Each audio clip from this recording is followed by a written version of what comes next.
కథను వినబోయే శ్రోతలకు చందమామ కథలు బై ఆర్కే స్వాగతం. ప్రస్తుతం చెప్పబోయే కథల్లో మొదటి కథ సరికొత్త శ్లోకం. ఇది 1955 అక్టోబర్ సంచిక చందమామలోది. సరికొత్త శ్లోకం. రాజుల దగ్గర సేవ కత్తి మీద సాంబు వంటిది.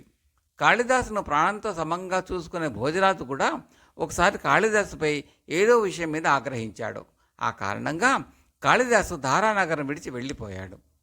కాళిదాసు వెళ్ళిపోయిన అనంతరం భోజరాజ పండిత పరిషత్తులో ఒక రకమైన అరాచకం ఏర్పడింది. ఆ పండితులలో ముగ్గురు చురుకైన వాళ్ళు చేరారు. వారిలో ఒకడు ఏకసంధాగ్రాహి, అంటే ఏదైనా ఒకసారి వింటే అట్టే పట్టేయగలడు. రెండోవాడు ద్విసంధాగ్రాహి, అంటే రెండుసార్లు వింటే విషయాన్ని పట్టేస్తాడు. మూడోవాడు త్రిసంధాగ్రాహి, అంటే మూడుసార్లు వింటే విషయాన్ని పట్టేయగలడు. ఎవరైనా ఊరు పేరు లేని కవులు ఒక కొత్త శ్లోకం చదివితే భోజరాజు వారికి 1,00,000 పారితోషికం ఇచ్చి పంపుతూ ఉండేవాడు. కానీ ఈ ముగ్గురు చేరినాక ఈ ఆచారానికి విఘాతం ఏర్పడింది. ఎందుకంటే ఎవరైనా వచ్చి సభలో ఒక శ్లోకం చదివితే ఏకసంధాగ్రాహి లేచి ఇది నేను విన్న శ్లోకమే అని తాను కూడా దాన్ని చదివేసేవాడు. అప్పటికి 2 సార్లు విని ఉన్న ద్విసంధాగ్రాహి ఇది పాత శ్లోకమే అంటూ తాను కూడా చదివేసేవాడు. అతని వెనుకగా త్రిసంధాగ్రాహి కూడా చదివేవాడు. అది పాత శ్లోకమేనని భోజరాజుకు నమ్మకం కుదిరేది. కొత్తగా వచ్చిన వాడు సన్మానానికి బదులు అవమానం పొంది వెళ్ళిపోయేవాడు. ఈ విధంగా అనేక మంది పండితులు భోజరాజు దగ్గర శ్లోకాలు చదివి బహుమానానికి బదులు పరాభవం పొంది తిరిగి వెళ్ళిపోయారు. ఇలా వెళ్ళిపోయిన వారిలో ఒకడు దూరదేశంలో ఉన్న కాళిదాసుకు తటస్థపడ్డాడు. పండితుడి అనుభవం అంతా విన్న కాళిదాసు చాలా చింతించాడు. తాను వచ్చినాక భోజరాజు ఆస్థానం ఎలా మారిపోయింది కాళిదాసుకు అర్థమైంది. భోజరాజుకు అతని పండితులకు తగిన శాస్తి చేద్దామని కాళిదాసు నిశ్చయించుకుని ఒక శ్లోకం రచించి పండితుడికి ఇచ్చాడు. ఈ శ్లోకం తీసుకుపోయి భోజరాజు ఆస్థానంలో చదవండి, మీకు తగిన పారితోషికం తప్పక లభిస్తుంది అన్నాడు. పండితుడు ఆ శ్లోకం తీసుకుని ధారానగరం చేరి భోజరాజు ఆస్థానానికి వెళ్ళాడు. మహారాజా, కొత్త శ్లోకం రచించాను, విని తగిన పారితోషికం ఇప్పించండి అన్నాడు పండితుడు. భోజరాజు శ్లోకం చదవమన్నాడు. అప్పుడు పండితుడు ఈ శ్లోకం చదివాడు. స్వస్తి శ్రీ భోజరాజ త్రిభువన విధితో ధార్మికస్య సీత భూత్పిత్రాత్రే వైగృహీత నవనమిత రత్నకోట్యో మదీయా తామే దేహిది రాజన్ సకల బుధజనైర్జాయతే సత్యం ఏతత్ తన్నోవా జానంతి తే తన్మమ కృతి మధవా దేహి లక్ష్యంత తోమే. ఈ శ్లోకానికి అర్థం ఇది. శ్రీ భోజరాజుకు స్వస్తి. ధార్మికుడని 3 లోకాల ప్రసిద్ధిగాంచిన మీ తండ్రి గారు నా దగ్గర 99 కోట్ల రత్నాలు తీసుకున్నాడు. వాటిని నాకు ఇప్పించు. ఈ మాట నిజమని పండితులందరూ ఎరుగుదురు. ఒకవేళ వారు ఎరగని పక్షంలో నా ఈ శ్లోకానికి అధమం 1,00,000 అయినా ఈ శ్లోకం వినగానే ఏకసంధాగ్రాహి మొదలైన వాళ్ళు పెద్ద చిక్కులో పడ్డారు. ఈ శ్లోకం అదివరకే తమకు తెలుసును అన్నట్టయితే భోజరాజు తండ్రి ఈ పండితుడి వద్ద 99 కోట్ల రత్నాలు తీసుకుని ఉన్నమాట తమకు అదివరకే తెలిసినట్టు సాక్ష్యం చెప్పిన వారు అవుతారు. ఆ మాట సమస్త పండితులకు తెలుసును అని శ్లోకంలో ఉన్నది. శ్లోకం తెలియని వారికి మాత్రమే ఆ మడుల మాట తెలియకపోవాలి. తమకు ఆ శ్లోకం తెలియదు అన్న పక్షంలో అది సరికొత్త శ్లోకం అవుతుంది. భోజరాజు పండితుడికి 1,00,000 మాత్రమే ఇవ్వవలసి వస్తుంది. అందుచేత సభలో అందరూ కూడా అది కొత్త శ్లోకమే అని ఒప్పుకున్నారు. భోజరాజు పండితుడికి 1,00,000 పారితోషికం ఇప్పించి, అయ్యా, మీరు ఈ శ్లోకం ఈ విధంగా ఎందుకు రాయవలసి వచ్చింది, దీని అంతర్యం ఏమిటి అని అడిగాడు. అప్పుడు ఆ పండితుడు భోజరాజుతో తాను పూర్వం వచ్చి ఒక కొత్త శ్లోకం చదివిన సంగతి, సభలోని కొందరు పండితులు అది పాత శ్లోకమే అని రుజువు చేసిన సంగతి, తన కథంతా విని బ్రాహ్మడు ఎవరో ఒక ఆయన ఈ శ్లోకం రాసి ఇచ్చిన సంగతి చెప్పేశాడు. ఏకసంధాగ్రాహి, ద్విసంధాగ్రాహి, త్రిసంధాగ్రాహి కలిసి ఆడే నాటకం భోజరాజుకు అర్థమైంది.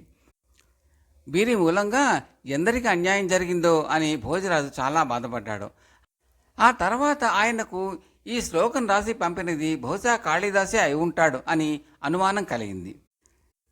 ఆయన తన అనుమానం నివృత్తి చేసుకోవడానికి పండితుడి వెంట సపరివారంగా బయలుదేరి వెళ్ళాడు. తీరా చూస్తే అక్కడ ఉన్నది కాళిదాసే. భోజరాజు కాళిదాసుకు క్షమాపణ చెప్పుకుని ధారానగరానికి తిరిగి తెచ్చుకున్నాడు. కథ సమాప్తం. 2వ కథ దైవాయత్తం. సానుమంతమనే దేశానికి మందపాలుడు రాజు. ఆయనకు లేక లేక ఒక కుమార్తె కలిగింది. ఆ పిల్లకు మాలతి అని పేరు పెట్టుకున్నారు. ఆ పిల్లకు జాతకర్మ జరిగే సమయంలో ఒక దూర దేశపు జ్యోతిష్కుడు ఒక ఆయన అక్కడికి రావడం తటస్థించింది. ఆ జ్యోతిష్కుడు మాలతి జననకాలం తెలుసుకుని చక్రం వేసి తన భాషలో ఆమె జాతకం సమగ్రంగా రాసి ఇచ్చి తన దారిని వెళ్ళిపోయాడు. మాలతికి 16 నిండగానే తండ్రి పెళ్లి ప్రయత్నాలు ప్రారంభిస్తూ ఆమె జాతకాన్ని చదివించడానికి ప్రయత్నించాడు. ఆ సమయానికి ఆ భాష సరిగా తెలిసిన వారు ఎవ్వరూ లేకపోయారు. తెలిసి తెలియని పండితుడు ఒక ఆయన ఆ జాతకాన్ని చాలా కష్టపడి చదివి, మహారాజా, ఇందులో అమ్మాయి గారికి 2 పెళ్ళిళ్ళు అవుతాయని స్పష్టంగా రాసి ఉంది. మొగుడు పెళ్లి అయిన నాడే చచ్చిపోతాడని రాసి ఉంది. ఈమె భర్త సామ్రాజ్యాధిపతి అని కూడా రాసి ఉంది. నాకంత బాగా తెలియటం లేదు. బహుశా మొదటి భర్త చనిపోతే రెండో భర్త సార్వభౌముడు అవుతాడేమో, సరిగా చెప్పలేను అన్నాడు. అప్పటికే మందపాలుడు మాలతిని ఇంద్రదత్తుడు అనే రాజకుమారుడికి ఇచ్చి వివాహం చేయ నిశ్చయించాడు. అదృష్టం కలిసి వస్తే ఇంద్రదత్తుడు సార్వభౌముడు కావచ్చు. కానీ పిల్ల జాతకంలో 2 పెళ్ళిళ్ళు అని రాసి ఉంది. అదీ కాక ఒక భర్త పెళ్లి కాకనే మరణిస్తాడు అని కూడా ఉంది. అందుచేత మందపాలుడు తన మంత్రులతో సమాలోచన చేసి ఒక నిర్ణయం చేశాడు. అదేమంటే అసలు పెళ్లికి ముందే మరొక పెళ్లి చెయ్యటం. ఆ సమయాన సానుమంత నగరానికి ఎక్కడి నుంచో 3 పిచ్చివాళ్ళు వచ్చి ఉన్నారు. వాళ్ళల్లో ఒకడు అంతా విచిత్రం అంటాడు. ఇంకొకడు ఎవరికెవరూ లేరు అంటాడు. మూడోవాడు అంతా దైవాయత్తం అంటాడు. ఈ పిచ్చివాళ్ళు ఈ మాటలు తప్ప ఇంకేమీ మాట్లాడరు. పగలంతా ఇవే మాటలు అంటూ ఊరంతా తిరుగుతారు. ఎవరన్నా భోజనం పెడితే తింటారు. పొద్దుగూకగానే ఈశ్వరి ఆలయానికి పోయి మండపంలో పడుకుంటారు. మంత్రులు మందపాలుడికి పిచ్చివాళ్ళ వృత్తాంతం చెప్పి, మహారాజా, ఈవేళ అర్ధరాత్రి అమ్మాయిని పెళ్లి కూతురుని చేసి పూజకు తీసుకుపోయినట్టుగా గుడికి తీసుకుపోయి అమ్మవారి ఎదురుని ఆ పిచ్చివాళ్లల్లో ఒకటి చేత గుట్టు చప్పుడు కాకుండా పెళ్లి చేయించుదాం. రేపు మామూలు పెళ్లి ఉండనే ఉంది. ఈ పని చేసి మా జాతకంలో చెప్పిన దోషాలు పరిహారమై శుభం చేకూరగలదు అన్నారు. అందుకు రాజు సమ్మతించాడు. ఆ ప్రకారమే మాలతిని పెళ్లి కూతురును చేసి నగరమంతా మాటుమడిగి ఉన్న సమయంలో ఆమెను ఈశ్వరి ఆలయానికి తీసుకుని వెళ్ళారు. మండపంలో పడుకుని ఉండే పిచ్చివాళ్లల్లో ఎవరో ఒకరిని లాక్కురండి, ఎవరైనా ఒకటే అన్నాడు మంత్రి తన భటులతో. ఎవరైనా ఒకటే అని మంత్రి అన్నప్పటికీ భటులు మట్టుకు ఉన్న 3 కాస్త చిన్నవాడిగా ఉన్నవాడిని చూసి తెచ్చారు. వాడు ఎల్లప్పుడూ దైవాయత్తం అని అంటూ ఉండేవాడు. పురోహితుడు గబగబా 4 మంత్రాలు చదివి మాలతికి దైవాయత్తానికి పెళ్లి చేసేశాడు. ఆ తర్వాత మాలతిని తీసుకుని రాజావారు వెళ్ళిపోయారు. దైవాయత్తం మళ్ళీ వెళ్ళి మండపంలో పడుకున్నాడు. మర్నాడే అసలు పెళ్లి. ఈ పెళ్లి మహావైభవంగా ఎంతో ఆర్భాటంగా జరిగింది. కానీ మాలతికి ఇదేదో దొంగ పెళ్లిలాగా, కిందటి రాత్రి జరిగినది అసలు పెళ్లిలాగా తోచింది. ఆ రాత్రి రాజభవనంలో సంబరానికి, వినోదాలకు, విందులకు అంతే లేదు. విందు మధ్య నుంచి పెళ్లి కొడుకు తనకు ఒంట్లో బాగా లేదని లేచి వెళ్ళిపోయాడు. తర్వాత కొద్దిసేపటికి అతనికి గట్టి దగ్గుతెరలాగా వచ్చింది. ఆ దగ్గుతెరలోనే అతని ప్రాణం పోయింది. ఒక్కసారిగా సంబరమంతా భీభత్సంగా మారింది. ఈ విపరీత పరిణామం చూసి మందపాలుడు నిర్ఘాంతపోయాడు. మంత్రి పెళ్లికి వచ్చిన పండితులలో దక్షిణదేశీ వాసిని ఒక ఆయనను చాటుగా తీసుకుపోయి మాలతి జాతకం చూపించాడు. ఈ పండితుడు దాన్ని జాగ్రత్తగా చదివి జాతకురాలికి రెండో భర్త పోతాడని, మొదటి భర్త చక్రవర్తి అవుతాడని ఇందులో ఉంది అని చెప్పాడు. మంత్రి కంగారు పడుతూ వెళ్ళి ఈ విషయం రాజుతో చెప్పాడు. ఇక ఈ జాతకాల గురించి, జ్యోతిష్కులను గురించి నా దగ్గర చెప్పవద్దు. ఈ జ్యోతిష్కులు జరిగినవన్నీ సరిగానే చెబుతారు, జరగబోయేవి మాత్రమే తప్పు చెప్తారు, పప్పులో కాలేస్తారు. ఈ పిచ్చి విధవ చక్రవర్తి కాబోతాడా అన్నాడు రాజు కోపంగా. ఎందుకైనా మంచిదని మంత్రి గుడి దగ్గరికి మనుషులను పంపి పిచ్చివాళ్ళు ఉన్నారేమో కనుక్కురమ్మన్నాడు. వాళ్ళు వెళ్ళి తిరిగి వచ్చి అక్కడ ఎవరూ లేరని చెప్పారు. అంతఃపురంలో మాలతి కూడా కనిపించలేదు. ఆమె ఎప్పుడు వెళ్ళింది, ఎక్కడికి వెళ్ళింది చూసిన వారు ఎవ్వరూ లేరు. ఇంద్రదత్తుడు చచ్చినట్టు తెలియగానే మాలతికి పశ్చాత్తాపము, విరక్తి కలిగాయి. ఆమె చీనింబరాలు విప్పేసి కాషాయ వస్త్రాలు ధరించి ఈ భీభత్సంలో తప్పించుకుని చీకటిలో పడి ఈశ్వరుడి ఆలయానికి బయలుదేరింది. ఆ సమయానికి ముగ్గురు పిచ్చివాళ్ళు ఆలయంలోంచి బయటికి వచ్చి ఏటో పడి పోసాగారు. మాలతి వారి వెనకనే పోసాగింది. వారు ముగ్గురిలో తన భర్త ఎవరో ఆమెకు తెలియదు. పిచ్చివాళ్ళు అడవుల వెంట, దారుల వెంట, అనేక గ్రామాల మీదుగా చాలా రోజులు ప్రయాణం చేసి జయంతం అనే పట్టణం చేరారు. మాలతి వారు నడిస్తే నడుస్తూ, వారు ఆగితే ఆగుతూ, వారు తిండి సంపాదించిన చోటనే తాను తింటూ వారిని వెంబడించింది. జయంత నగరం చాలా కోలాహలంగా ఉంది. ఆ నగరానికి రాజు విజయవర్ధనుడు. ఆయనకు భూపాల దేవుడు అని ఒకే ఒక కొడుకు ఉండేవాడని, అతను పెళ్ళాట నిరాకరించి వైరాగ్యంతో ఎటో వెళ్ళిపోయాడని, అతను చచ్చిపోయినట్టు వార్త రాగానే రాజుగారు తన వారసుడిని ఎన్నుకోవటం కోసం పట్టపుటేనుగును వీధులలో ఆనాడే వదలబోతున్నాడని జనం అనుకున్న మాటలను బట్టి మాలతి గ్రహించింది. వీధుల నిండా జనం కిక్కిరిసి ఉన్నారు.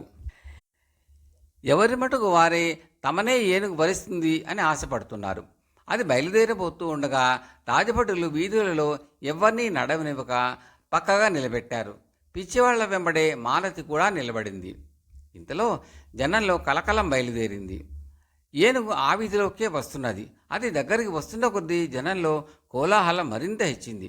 ఏనుగు నేరుగా వచ్చి పిచ్చివాళ్లను చోటుకు వచ్చి దైవాయత్తం ముందు ఆగి తొండం అతని వైపు సాచింది. జనమంతా స్తబ్దులై కొయ్యబొమ్మల్లాగా నిలిచిపోయారు. ఏనుగు మీద నుంచి ఆ దేశపు మంత్రి దిగివచ్చి దైవాయత్తం కేసి పరీక్షగా చూసి, మహారాజా తమరేనా? ఏం అదృష్టం! నేను కూడా గుర్తించలేని స్థితిలో నోరు లేని ఈ ఏనుగు మిమ్మల్ని గుర్తించిందా అంటూ ప్రణామం చేశాడు. దైవాయత్తం అంటూ పిచ్చివాడు విరగబడి నవ్వాడు. నిజానికి అతడు పిచ్చివాడు కాడు. ఆ దేశపు యువరాజు భూపాలదేవుడే. కొంతకాలం క్రితం అతనికి మంత్రికి ఒక విషయంలో చిన్నపాటి ఘర్షణ జరిగింది. మంత్రి అతన్ని పెళ్ళాడమన్నాడు, యువరాజు పెళ్ళాడనన్నాడు. రాసిపెట్టి ఉంటే తప్పించుకోగలరా అన్నాడు మంత్రి. అంతా మానవాయత్తమే, దైవాయత్తం అంటూ ఏమీ లేదు అన్నాడు యువరాజు. ఒకనాడు జయంత నగరానికి ఎవరో ఒక యోగి వచ్చాడు. ఆయన చాలా ప్రతిభావంతుడుగా కనపడడం చేత మంత్రి ఆయనను రాజభవనానికి తెచ్చాడు. యువరాజుకు యోగికి చాలాసేపు వాగ్వాదం జరిగింది. ఆ తర్వాత యోగి వెళ్ళిపోయాడు.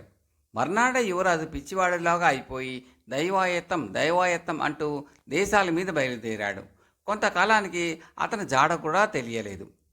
భూపాలదేవుడు దైవాయత్తం అంటూ దేశాల మీద పడి తిరిగే సమయంలో అతనికి మరి ఇద్దరు పిచ్చివాళ్ళు తటస్థపడ్డారు. అందులో ఒకడు అంతా విచిత్రం అంటాడు.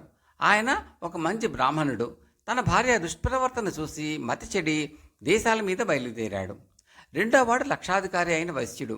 తన బంధువులంతా తన చావు కోసం ఎదురుచూస్తూ తన ధనం కోసం గోతి కింద నక్కల్లాగా కనిపెట్టుకుని ఉన్నారని తెలిసి మతిపోయి ఎవరికి ఎవరూ లేరు అంటూ దేశాల మీద బయలుదేరాడు. ఈ ముగ్గురు కలిసే ఉన్నారు. మంత్రి, మీరన్నట్టే అయింది. నా పెళ్ళి కూడా దైవాయత్తంగానే జరిగింది. నా మాట నమ్మకపోతే మా వెంట యోగినిలాగా వస్తున్న ఈ పిల్లని అడగండి అన్నాడు భూపాలదేవుడు. అప్పుడు మాలతి తన భర్త దైవాధీనమే అని తెలుసుకున్నది. మంత్రి ఆమెకు నమస్కారం చేసి యువరాజును యువరాణిని ఏనుగు మీద ఎక్కించి రాజభవనానికి తీసుకుపోయాడు. మాలతి చక్రవర్తి భార్య కానే అయింది. కథ సమాప్తం.